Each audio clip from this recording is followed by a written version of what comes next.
सभी योग प्रेमियों को मेरा नमस्कार। मित्रों, स्वागत है आप सभी लोगों का। जैसा कि हम सभी लोग जानते हैं कि प्राणायाम का अभ्यास योग का एक बहुत महत्वपूर्ण अभ्यास है। प्राणायाम के अभ्यास के बिना योग का अभ्यास अधूरा माना जाता है। लेकिन कई बार आम लोगों के लिए यह समझना मुश्किल हो जाता है कि योग कौन से प्राणायाम का अभ्यास करें, क्योंकि प्राणायाम की संख्या कई सारी है। अब कई सारे प्राणायाम हैं तो उसमें से कुछ प्राणायाम किसी के लिए लाभदायक हो सकते हैं तो कुछ प्राणायाम नुकसान पहुंचा सकते हैं। ऐसे में हमें सोच समझकर अपने लिए प्राणायाम का चुनाव करना चाहिए। तो आज के इस वीडियो में मैं आपको 6 ऐसे प्राणायाम का अभ्यास बताने जा रहा हूं जिनका अभ्यास आप दैनिक दिनचर्या में कर सकते हैं, लेकिन उसमें भी आप अपने शरीर के अनुसार उसका अभ्यास करें। जैसे कुछ प्राणायाम हाई ब्लड प्रेशर वालों को नहीं करना है तो कुछ प्राणायाम उनके लिए लाभदायक हैं। मैं इन सभी प्राणायाम के करने की सही विधि, उनसे होने वाले लाभ और उनके करते समय कौन सी सावधानियों को ध्यान में रखना है, ये सारी जानकारी आपको देने वाला हूं। उससे पहले कुछ सामान्य जानकारी होती है जो हर एक योगाभ्यासी के लिए, प्राणायाम के अभ्यासी के लिए समझना जरूरी होता है, उसको मैं आपको बताता हूं। सबसे पहली बात यह है कि प्राणायाम का अभ्यास खाली पेट करना चाहिए। जब आपका पेट खाली हो, अगर आप भरे हुए पेट से प्राणायाम का अभ्यास करते हैं तो आपको यह नुकसान पहुंचाएगा। कुछ प्राणायाम हैं जिनको आप भोजन के बाद भी कर सकते हैं, लेकिन अधिकतर प्राणायाम खाली पेट ही करते हैं। इसीलिए सुबह का समय सबसे अच्छा माना जाता है इसके अभ्यास के लिए, क्योंकि सुबह का आपका पेट भी खाली हो जाता है और सुबह वायुमंडल भी स्वच्छ रहता है, शांत रहता है, आपका मन भी शांत रहता है और उस समय हमारा जो ऑक्सीजन लेवल है वह अधिक रहता है। इसीलिए सुबह के समय योगाभ्यास करने के बाद आप अधिक ऊर्जावान महसूस करते हैं। फिर भी अगर आपको सुबह समय नहीं मिलता तो आप शाम को अभ्यास कर सकते हैं, लेकिन इस बात का ध्यान दें कि अभ्यास के 4 घंटे पहले कुछ भी खाए पिए नहीं। कहने का मतलब भोजन करने के 4 घंटे बाद ही इसका अभ्यास आप कर सकते हैं। जैसे आपको अगर शाम को 6 बजे अभ्यास करना है तो 2 बजे के बाद कुछ भी खाना पीना बंद कर दें। आप पीने के लिए कुछ पी सकते हैं, लेकिन इस बात का भी ध्यान दें कि अभ्यास के 1 घंटे पहले ही पिए, उसके बाद आप कुछ नहीं पिए। खाली पेट की बात हो गई, सुबह करने की बात हो गई। आप ढीले ढाले कपड़ों में अभ्यास करेंगे, बहुत तनाव, भागदौड़ या बेचैनी की स्थिति में इसका अभ्यास नहीं करेंगे। आपके बैठने की स्थिति सही होनी चाहिए। जैसे मैं बैठा हूं अभी पद्मासन में। सबके लिए पद्मासन में बैठना मुश्किल होता है, इसलिए आप पालथी मार के भी बैठ के अभ्यास इस प्रकार कर सकते हैं। आप अर्ध पद्मासन में भी इस प्रकार अभ्यास कर सकते हैं। कुछ लोग पालथी मार के भी नहीं बैठ पाते, शरीर मोटा है, घुटनों में दर्द है, बुजुर्ग हैं, तो उनको आप कुर्सी पे बैठा के भी अभ्यास कर सकते हैं। सीधे बैठना है। सीधे बैठने में कई बार लोग समझते हैं कि अकड़ के बैठ जाते हैं। अकड़ के नहीं बैठना है, आपको सीधे बैठना है। शरीर आपका शिथिल रहे लेकिन सीधा रहे। हाथ को कुछ लोग बहुत तनाव में कर लेते हैं, ऐसे तनाव में नहीं करना। हाथ को हल्का से मोड़ लेना है और इस प्रकार आपको सिर और रीढ़ की हड्डी एक सीध में हो, सीधे बैठे हो, हाथों की पोजीशन इस प्रकार हो। अंगुलियों को इस प्रकार मिला के या तो आप चिन्ह मुद्रा में ऐसे ऊपर करके रखें या फिर नीचे ज्ञान मुद्रा में। यह आपके बैठने की स्थिति है। मन को शांत रखना है, इस बात का आप ध्यान दें। अगर आप सही विधि से प्राणायाम का अभ्यास नहीं करेंगे आपको लाभ नहीं मिलने वाला है। तो इस प्रकार आप बैठ गए, मन को शांत करना है। प्राणायाम का अभ्यास अगर आसनों के बाद करें तो अच्छा है, इसीलिए कुछ आसन कर लीजिए, उसके बाद प्राणायाम का अभ्यास कर लीजिए, तब आपका अभ्यास, आपका शरीर तैयार हो जाता है, अभ्यास अच्छा होगा। अब अभ्यास करेंगे सबसे पहले कपालभाति का।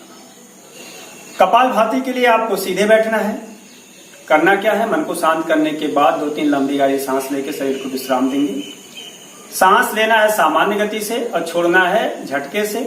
सांस छोड़ते समय पेट आपका अंदर जाए और श्वास लेते समय पेट आपका बाहर। श्वास लेते समय आवाज नहीं आनी चाहिए। जब आप सांस छोड़ते हैं तब हल्की सी आवाज आती है, झटके से आप क्योंकि श्वास निकालते हैं। देखिए कैसे।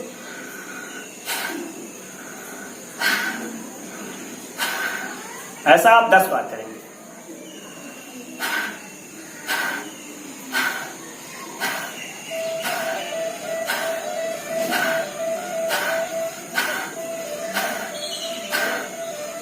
आप चाहें तो पेट पे हाथ रख के थोड़ा अनुभव करें कि पेट अंदर जा रहा है कि नहीं श्वास बाहर निकालते समय। जब आप श्वास लेते हैं सामान्य गति से, छोड़ते हैं थोड़ा झटके से, 10 बार ऐसा करते हैं तो यह 1 राउंड माना जाता है। आप मैक्सिमम शुरू में 5 राउंड कर सकते हैं। हर राउंड में 10 बार श्वास लेना और छोड़ना है, 5 राउंड करना है। और अगर नए अभ्यासी हो तो हर एक राउंड करने के बाद थोड़ा 1-2 लंबी गहरी सांस ले लें, फिर अगला राउंड शुरू करें। तो 5 राउंड करना है और हर राउंड में 10 बार श्वास लेना छोड़ना है। यह कपालभाति का अभ्यास हुआ। आंख बंद करके अभ्यास करना है।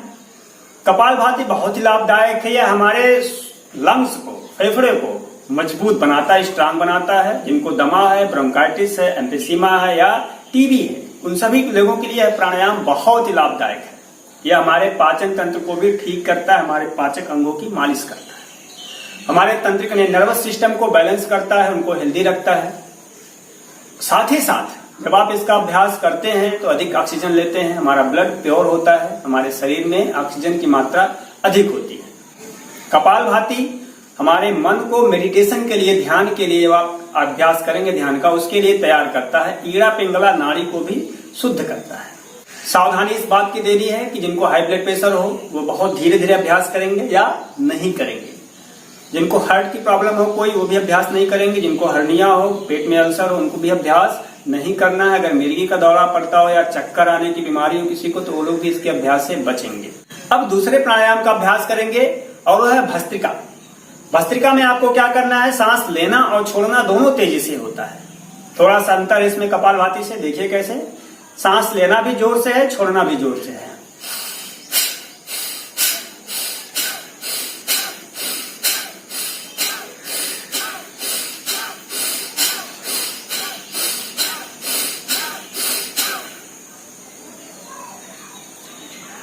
इसको भी आप एक बार में, एक राउंड में 10 बार श्वास लेना है, छोड़ना है। ऐसे ही शुरू में 5 राउंड करेंगे, धीरे धीरे अभ्यास आप इसको बढ़ाएंगे। इसमें भी आपके फेफड़े मजबूत होते हैं। आप अधिक मात्रा में श्वास लेते हैं तो हमारे ब्लड को प्योर करता है, इससे हमारे स्किन का ग्लो बढ़ता है, पाचन तंत्र को ये ठीक करता है। जिनको दमा है या ब्रोंकाइटिस है वो थोड़ा सावधानी से इसमें करेंगे, उनके लिए भी फायदेमंद है, लेकिन चूंकि झटके से करते हैं इसलिए बहुत अभ्यास इसका नहीं करेंगे। भस्त्रिका का अभ्यास गर्मी में नहीं करते हैं क्योंकि हमारे शरीर में ताप उत्पन्न करता है। अगर इसको करते समय चक्कर आए या सिर भारी लगे या कोई भी और ऐसी अनुभूति हो कि आपको अटपटा लग रहा है, ठीक नहीं लग रहा है, तो अभ्यास बंद कर दें, कुछ देर बाद फिर अभ्यास करें। हाई ब्लड प्रेशर वालों को नहीं करना, हर्निया वालों को नहीं करना है, जिनको हार्ट की कोई प्रॉब्लम हो उनको नहीं करना है, गैस्ट्रिक अल्सर वालों को नहीं करना है, मिर्गी दौरा चक्कर आता उनको भी अभ्यास नहीं करना है भस्त्रिका प्राणायाम का। धीरे धीरे अभ्यास बढ़ाएंगे, बहुत तेजी से अभ्यास इसका नहीं करेंगे। शुरू में आप इसका 5 राउंड करेंगे, बहुत धीरे धीरे अभ्यास बढ़ाते हुए। अब हम करेंगे शीतली प्राणायाम, हमारा तीसरा प्राणायाम। शीतली प्राणायाम आप नाम से ही जान गए होंगे कि हमारे शरीर में शीतलता लाता है, इसलिए इसको गर्मी में किया जाए तो बहुत अच्छा है। यह हमारे शरीर के तापमान को नियंत्रित करता है, यह गुस्सा कंट्रोल करता है। बहुत अधिक किसी को चिंता हो वो भी इसका अभ्यास करें, बहुत लाभदायक सिद्ध होगा। जिनका हाई ब्लड प्रेशर है बढ़ा हुआ वो भी कम करेगा, साथ ही साथ हमारे नर्वस सिस्टम को ये शांत करता है, हमारे पेट में एसिडिटी हो उसको भी कम करता है। शीतली प्राणायाम हमारे अगर नींद नहीं आ रही, आपको निद्रा की शिकायत है तो भी इसका अभ्यास करें तो बहुत ही आपको फायदा मिलने वाला है इससे। करते कैसे हैं, आप इसमें जीभ को बाहर निकालते हैं और दोनों किनारों को जीभ को मोड़ते हैं बाहर निकालकर, जैसे एक पतली सी पाइप बन जाए, नली जैसा हो जाए। फिर उससे श्वास खींचते हैं धीरे धीरे अंदर। इस प्रकार खींचेंगे कि आपको जीभ के अंदर ठंडकपन का एहसास, आपके तलवे में, मुंह के अंदर ठंडकपन का एहसास हो। धीरे धीरे खींचते हैं, उसके बाद जीभ अंदर कर लेते हैं, मुंह बंद कर लेते हैं, फिर धीरे धीरे नाक से श्वास बाहर निकाल लेते हैं। देखिए कैसे, जीभ निकालिए, पाइप की तरह मोड़ के बनाएंगे।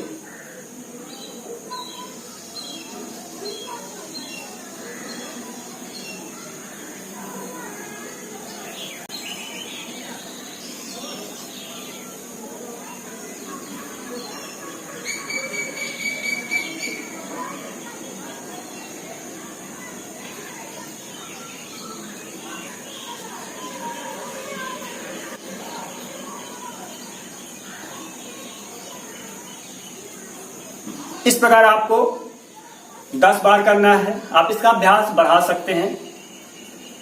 कई बार 60 बार भी गर्मी में इसको किया जा सकता है, बहुत लाभदायक है। इस बात का ध्यान इसमें देना है कि जिनका ब्लड प्रेशर लो है, जिनको कफ से संबंधित समस्या है, वो लोग इसका अभ्यास नहीं करेंगे।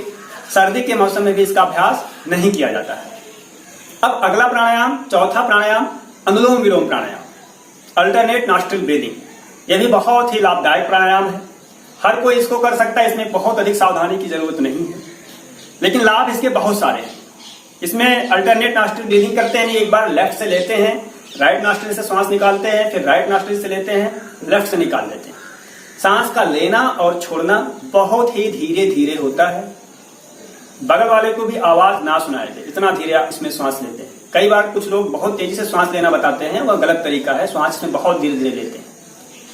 शुरू में आप 10 गिनती में सांस लें तो 10 गिनती में ही उसको निकालना है, फिर धीरे धीरे आप उस गिनती को बढ़ाते जाएंगे और उसको राइट और नॉस्ट्रिल से बराबर गिनती में निकालते जाएंगे, बारी बारी से। देखिए कैसे, अंगूठे से हाथ को इस प्रकार कर लेंगे कि अंगूठे से दाहिनी नासिका को बंद करेंगे और इससे अनामिका से अपने लेफ्ट को ऐसे बारी बारी से हम इसको बंद करने में और खोलने में उपयोग में लाते हैं। हमने राइट को बंद किया, बाएं से धीरे धीरे सांस लिए,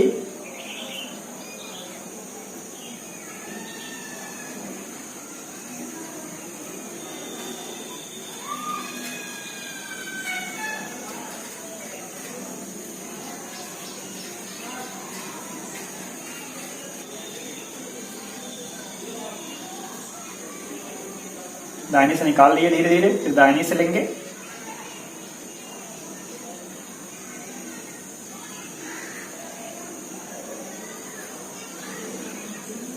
और बाएं से निकाल देंगे।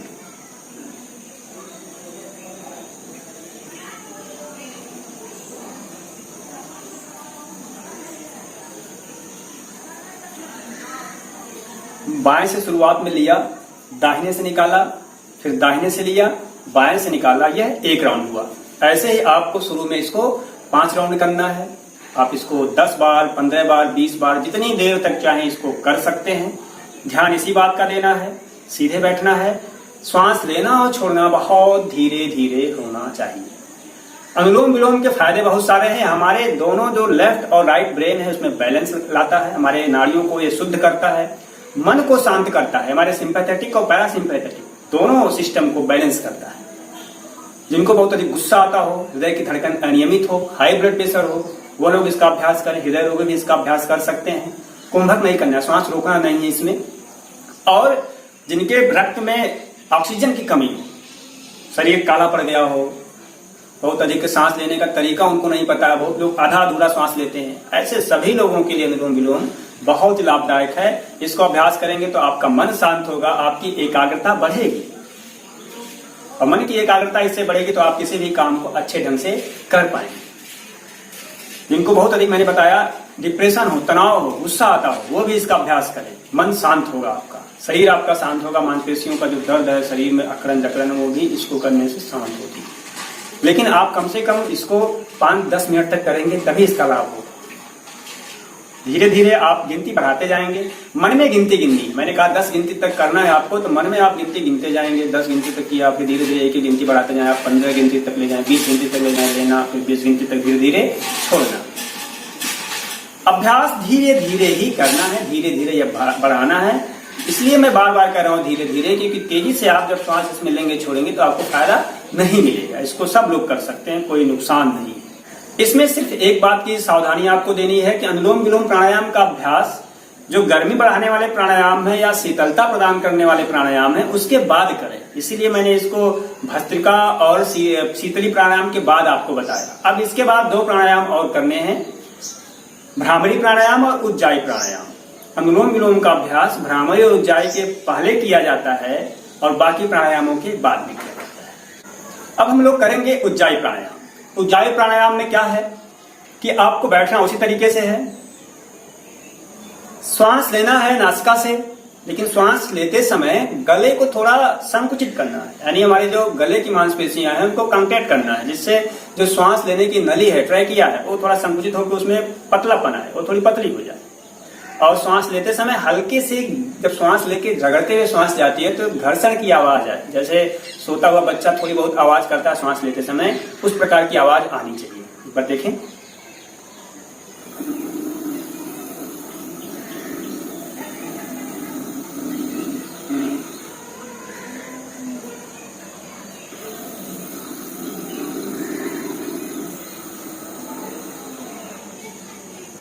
कई बार आपने देखा होगा कि उज्जाई प्राणायाम करते समय कुछ लोग बहुत तेजी से आवाज करते हैं, जैसे इस तरह से आवाज करने की जरूरत नहीं है। आप श्वास लीजिए, गले को संकुचित करिए, घर्षण करते आवाज जाएगी, बहुत जोर से आवाज उसमें नहीं उत्पन्न करना है। फिर से देखें एक बार।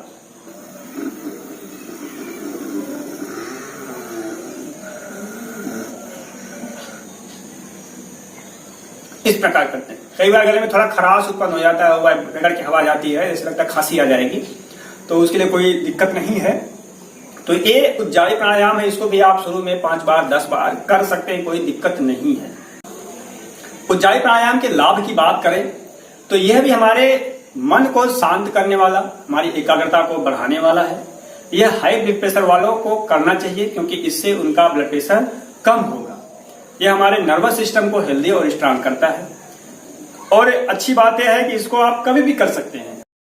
बैठकर आप सोने से पहले इसका अभ्यास करेंगे, अगर लेट के तो आपको नींद अच्छी आएगी। इसीलिए जिनको अनिद्रा की समस्या हो वो लोग शीतली और उज्जाई का प्राणायाम करें तो उनको नींद अच्छी आएगी। साथ ही साथ जो लोग हाई ब्लड प्रेशर से पीड़ित हों, जिनका ब्लड प्रेशर हाई हो, वह भी इसका अभ्यास कर सकते हैं, इससे उनका ब्लड प्रेशर कम होगा। सावधानी ये देनी है कि जो लोग अंतर्मुखी हो, इंट्रोवर्ट हो, लोगों से बातचीत करने में डरते हो, नहीं करना है, नहीं तो और अंतर्मुखी होते जाएंगे, उनका शर्मिलापन का जो स्वभाव और बढ़ेगा। तो यह उज्जाई प्राणायाम था। आखिरी प्राणायाम, छठा प्राणायाम, भ्रामरी प्राणायाम। इसमें भ्रमर यानी भंवरे जैसा हम आवाज करते हैं। यह भी बहुत ही लाभदायक प्राणायाम है। यह भ्रामरी प्राणायाम का अभ्यास जो है हमारे मन को शांत करता है। जिनको सिरदर्द की समस्या हो, चिंता हो, तनाव हो, डिप्रेशन हो, निराशा हो, वह इसका अभ्यास करें। हमारे शरीर की जो हीलिंग पावर है वह भ्रामरी प्राणायाम बढ़ाता है। इसलिए ऑपरेशन के बाद या किसी बीमारी में आप हों तो भी इसका अभ्यास कर सकते हैं भ्रामरी प्राणायाम का। जो हाई ब्लड प्रेशर वाले हैं वह भी इसका अभ्यास जरूर करें क्योंकि इससे हाई ब्लड प्रेशर कम होता है भ्रामरी प्राणायाम से। सावधानी में जिनको कान में कोई संक्रमण हो, इन्फेक्शन हो, कान बहता हो, उनको इसका अभ्यास नहीं करना, बाकी लोग करें इसका अभ्यास। कैसे करते हैं? इसको करने की 2 विधि है। कुछ लोग इस पोजीशन में करते हैं ऐसे हाथ रख के, और कुछ लोग कान को बंद करके करते हैं। जो भी आप, जिसको भी अच्छा लगे कर सकते हैं। मैं आपको कान बंद करके करने की स्थिति जो होती है वो बता रहा हूं। अपने अनामिका से दोनों कान को बंद करना है, बाहर की आवाज ना आए। नाक से लंबी गहरी सांस लेनी है और बाहर निकालते समय भंवरे के जैसा गुंजन करना है। गुंजन करते समय आप ये ध्यान दें कि आपके मस्तिष्क के बिल्कुल बीचों बीच जैसे वाइब्रेशन शुरू हो रहा है और पूरा वाइब्रेशन और कंपन पूरे ब्रेन में हो रहा है, फिर पूरे शरीर में हो रहा है। इस प्रकार आप उस कंपन को फील करेंगे, अनुभव करेंगे। कैसे करेंगे एक बार देखें। दोनों कान को हमने बंद किया, बाहर की आवाज नहीं आएगी। चेहरे पर कोई तनाव ना हो, शरीर को शिथिल करते हुए सीधा बैठे, लंबी गहरी सांस धीरे धीरे लेंगे।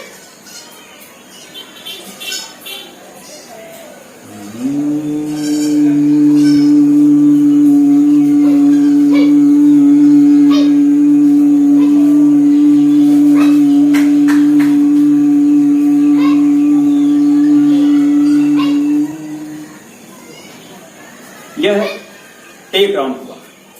श्वास लिया धीरे से और श्वास निकालते हुए भौरे की जैसी आवाज करनी है, गुंजन करना है। आप इसको 5 राउंड 10 राउंड कर सकते हैं, कोई दिक्कत नहीं है। मन को शांत करने वाला, अगर आप सोने से पहले इसका अभ्यास करेंगे आपको बहुत अच्छी नींद आएगी। एकाग्रता बढ़ाने वाला है।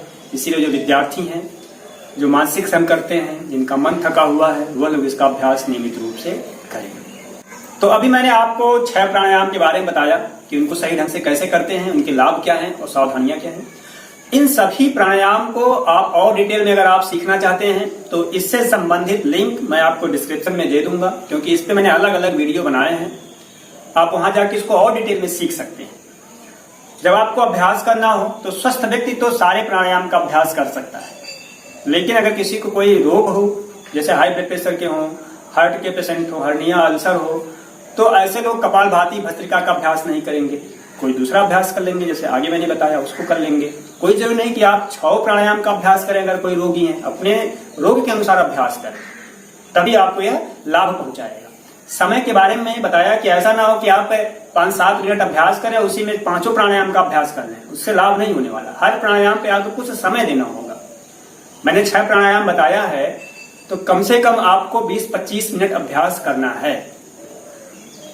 आप अब भस्त्रिका या कपालभाति में से कोई एक अभ्यास कर लीजिए, कपालभाति कर लीजिए तो अच्छा है।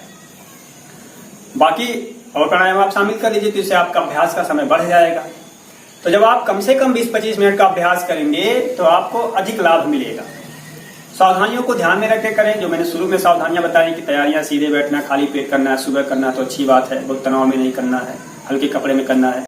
एक बात आपको भोजन के बारे में बतानी है कि जब भी आप भोजन करें तो आप अगर मान लें कि आपके पेट के 4 हिस्से कर दिया जाए अंदर, तो 2 हिस्से आप भोजन से भरें, सॉलिड आइटम से, 1 हिस्सा पानी से और बाकी हिस्सा खाली छोड़ दें। यानी 50% भोजन, 25% लिक्विड आइटम और 25% स्पेस खाली छोड़ दें। यह आपके पाचन में सहायक होगा, आपको पेट संबंधित रोग नहीं होंगे।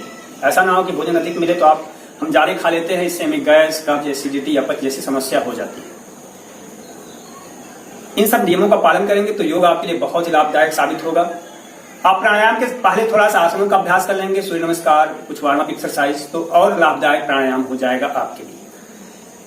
अगर आपके मन में कोई और भी प्रश्न हो तो आप कमेंट सेक्शन में जाके पूछ सकते हैं। अभी तक आपने अगर चैनल को सब्सक्राइब नहीं किया तो चैनल को सब्सक्राइब कर लें, लाइक करें और दूसरे को भी शेयर करें, ताकि और लोग भी स्वास्थ्य लाभ ले सकें। आप योग को अपनी दैनिक दिनचर्या में शामिल करें। स्वस्थ रहें, खुश रहें। हरिओम, नमस्कार, जय हिंद।